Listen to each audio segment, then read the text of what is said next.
Këpucët në të shumtën e rasteve zgjedhen për pamjen apo rehatin, por ato mund të ndikojnë drejt për drejt në mënyrën se si ecim dhe në shëndetin e trupit. Zgjedhja e gabuar mund të sjellë probleme që nga shputat e deri te shtylla kurrizore. Këmbë është baza, domethënë, e trupit.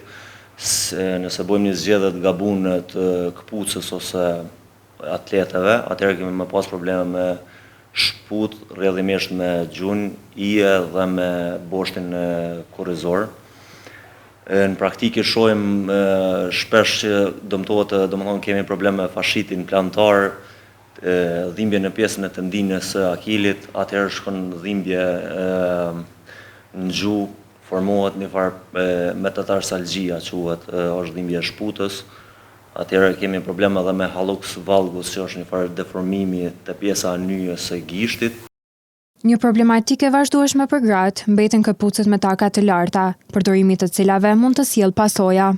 Nuk është pozitë normale e komës, edhe kanë problem si specifik të gratë është që kanë dhimbje në pjesën e përparme të shputës, domethënë lart, atëherë kanë probleme edhe me gjunjë, shpinë, humbet harku i shpinës edhe kështu.